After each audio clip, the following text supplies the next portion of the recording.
Diddy's former bodyguard, Gene Deal, has recently come forward and warned his son Christian about potential dangers to his safety. Reports suggest that Christian's involvement may have contributed to the leak of footage involving Cassie, which later played a role in Diddy's legal troubles. This record that King Combs came out with, where he was coming at 50 and coming at everybody, coming at his dad, like, how you feel about that record?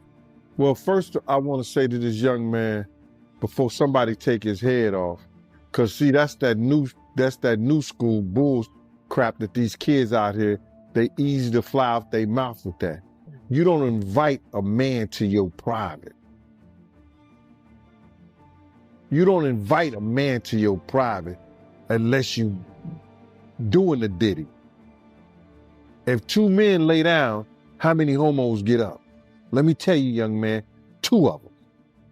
You understand? So don't invite a man to your private, because that man will see you and take your head off. Especially somebody like 50. You don't send or let a boy do a man's job. I don't know if he need that type of attention or he want that type of attention. Evidently he do. But 50 is the wrong dude that you want to do that type of attention, get that kind of attention from, bro. In the infamous words of Waka Flocka, that nigga go hard in the paint. And I don't believe that this cat would even put out some trash like that and really didn't know what he was doing. He's teasing the federal government. And I told y'all, the Southern District of New York do not play. It seems that Diddy's son may have played a role in events that led to his father facing serious legal troubles. Footage linked to his son was leaked online and contributed to the situation spiraling out of control. This shows how personal actions within a family can have unexpected consequences, especially under public scrutiny, and has left both father and son navigating a difficult and high-profile challenge. After he did that shit, something get leaked to the press. Do you notice that, right? As soon as he did that dumb shit, talking about, well, we did this and we did that. We had this over here. Y'all went to the wrong house. Some went to, he said, well, we're going to show you how wrong we are. Yo, CNN, run this. Action, roll them. Don't play with the feds, bro. Because you got to realize this. They got a lot of time. All they got is time. My man, I've worked in law enforcement for 27 years, and I had the opportunity to see HIDA. It's a place, whereas they have the state, the feds, the NYPD, the Department of Corrections, and the state police. Yo, this place could be half of a basketball court. That's where they just got lines of computers with officers of all different people and officers just on the internet. Whoever's over that case, whoever's working that case, don't you know they saw that and took it to their boss? Christian King was seen out celebrating with his girlfriend, Raven, just 2 days after attending his father's court hearing related to sex trafficking. A video shared online showed the rapper enjoying the evening with Tracy following her appearance at Issen's Feed to Funds panel on Saturday.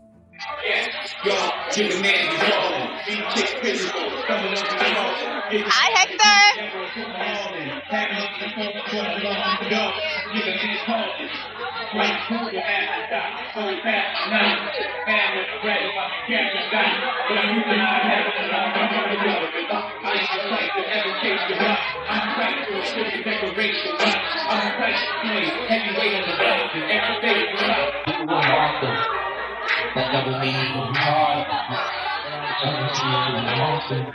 Yo.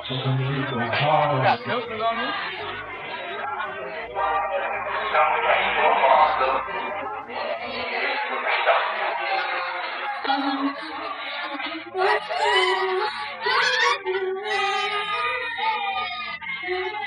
You here? See what's going on? Lady out in the building.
I love you.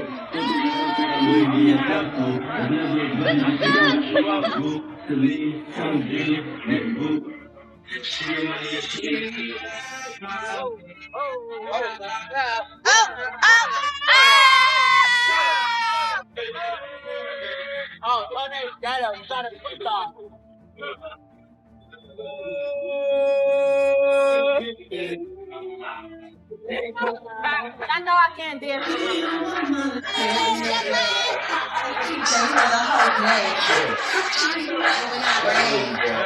That is good as well.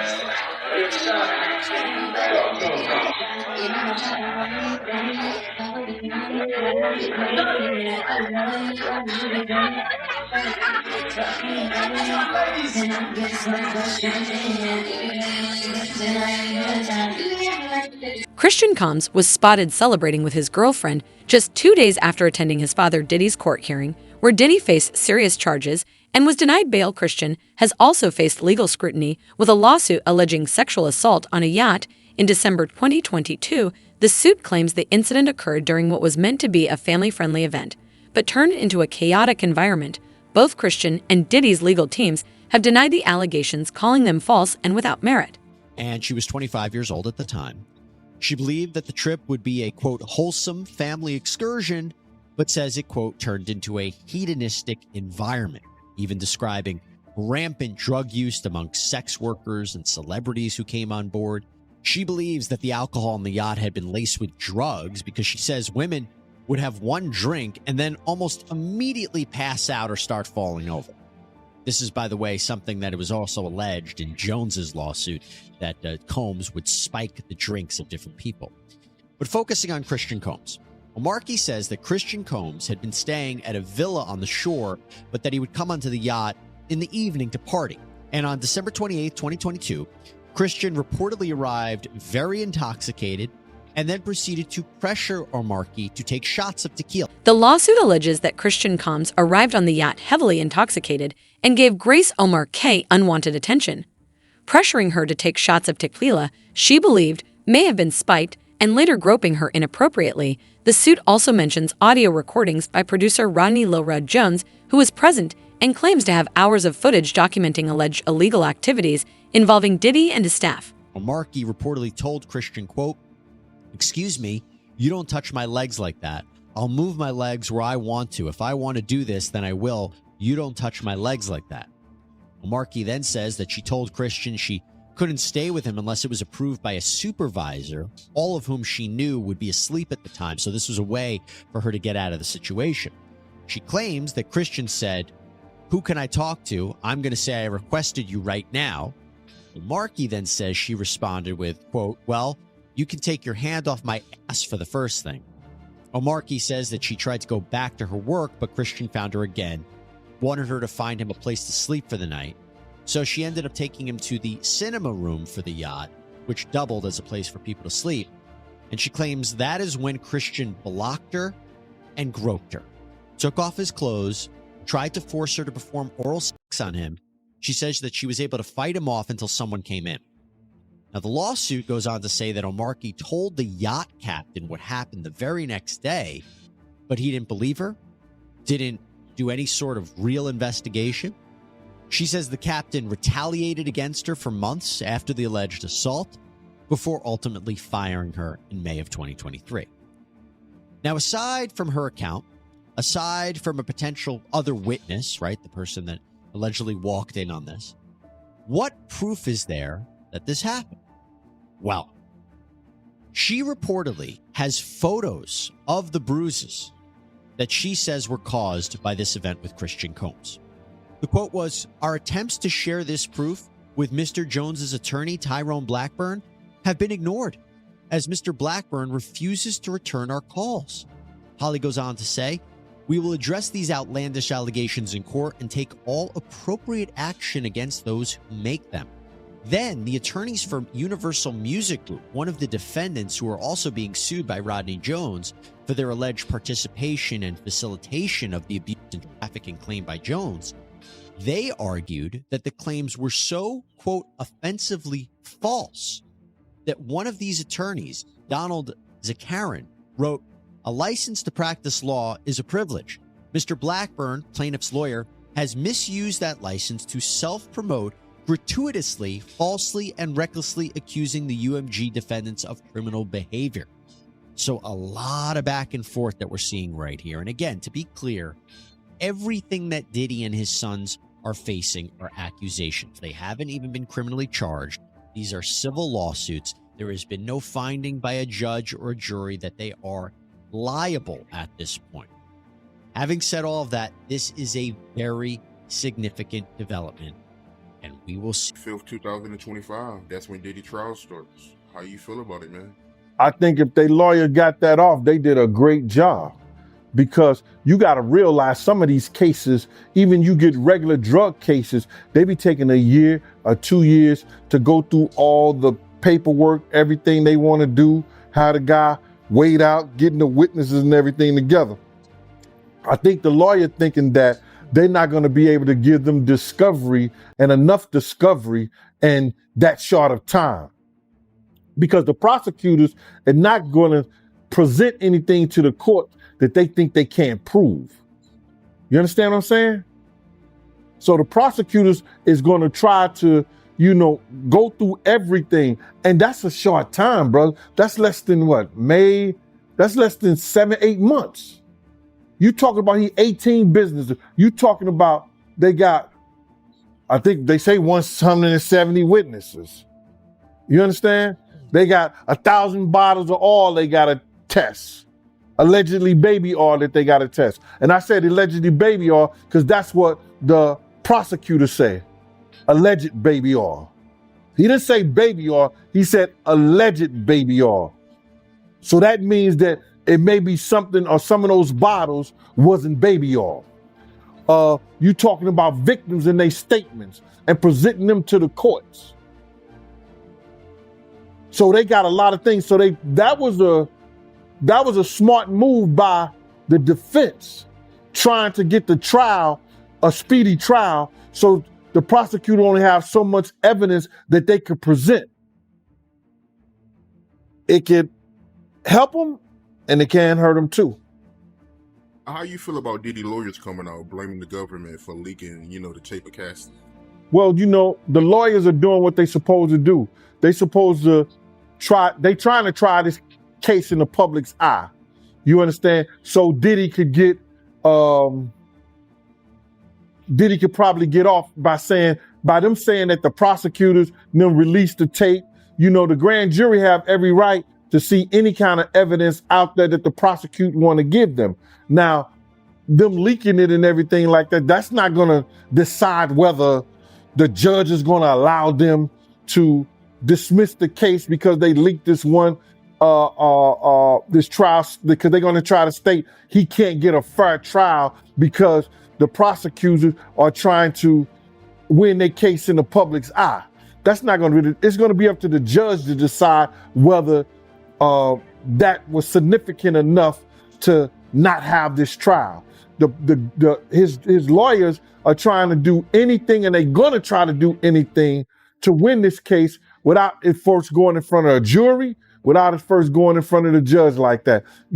So what they're doing is they're gonna try to play all different kind of cards to make us think, you understand, the dude is innocent and he's been done wrong and unfair.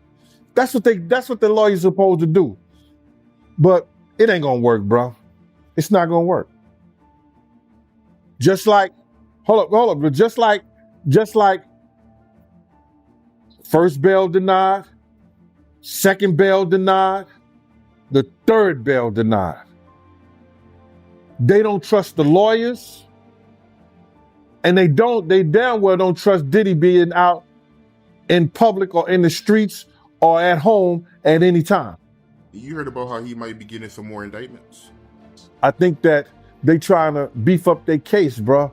They're going to continue to beef up their case once they continue to dig and get stuff. Once they continue to dig and get more stuff from the business part of it, they're going to use those charges. Because if he did anything that was illegal regarding tax evasions, money laundering, they're going to use that. If he had used his company and his power for the racketeering and things like that, so they can get the RICO Act on there, they're going to use that. Any new news that can make their case powerful and they can present it to the court, they're going to use it.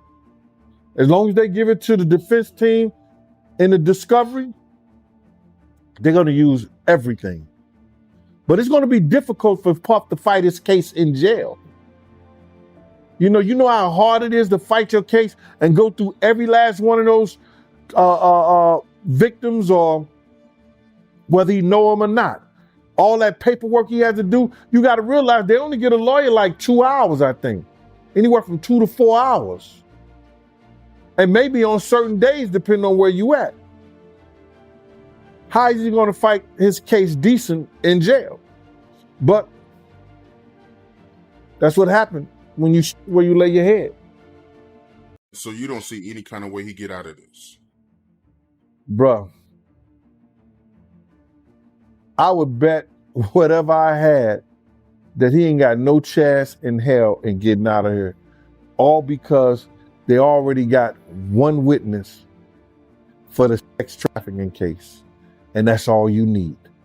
And when you only have to have one witness for the sex trafficking case, even though she may have been a participant, and I'm talking about Cassie, it's going to be hard for him to fight that one charge. Called Diddy a demon over a comment he made to Nipsey. What made you say that? Like, what's the backstory behind that? But bro, I didn't say he was a demon. What I think I said that you got to watch what you say to these demons. And I might have put him in the same category. But I didn't per se, he's a demon. Now he's done shit that I projected. I see that demons does.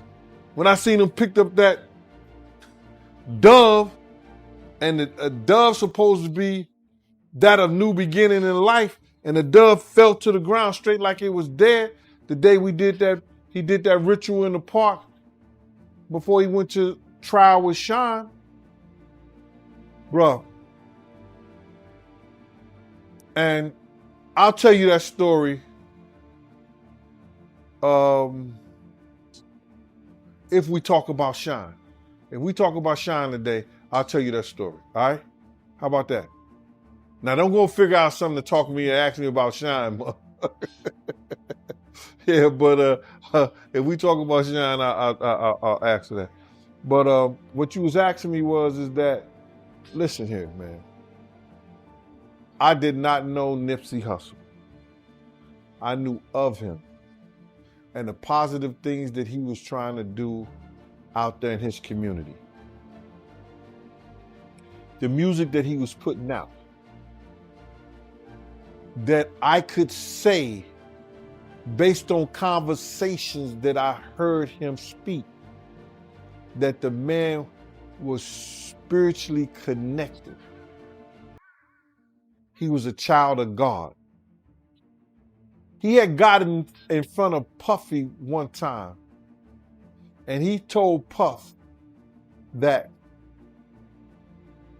he was putting out this music, and I guess Puff was helping him in some kind of way, and he said something.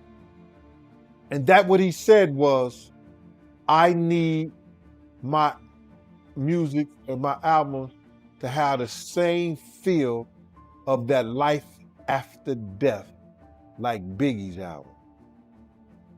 Now, you taking a spiritual person who's asking for something.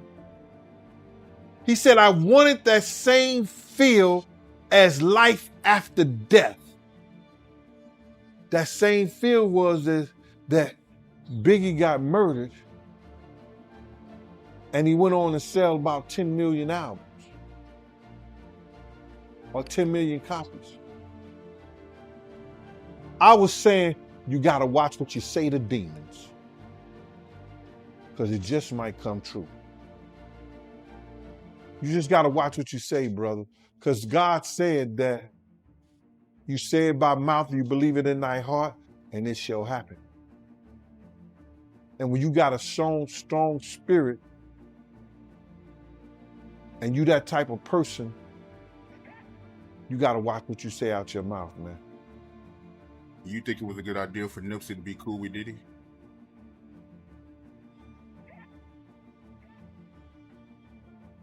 I really can't speak on what and the reason why that man would, when he was already doing a great job himself with the team that he had. But somebody convinced him that that would be a good look for him. But no disrespect, he got what he asked for. Questions are now arising about whether more defendants could be involved, as prosecutors have indicated that nothing is off the table. People close to Diddy, including his longtime publicist Natalie Moore and Chief of Staff Kristen Kim, have stepped back from their roles and are reportedly concerned about potential legal consequences. Observers note that the scope of the situation suggests Diddy had enablers around him, and that managing everything alone would have been impossible. The case continues to unfold, and many are watching closely to see how it will ultimately affect him.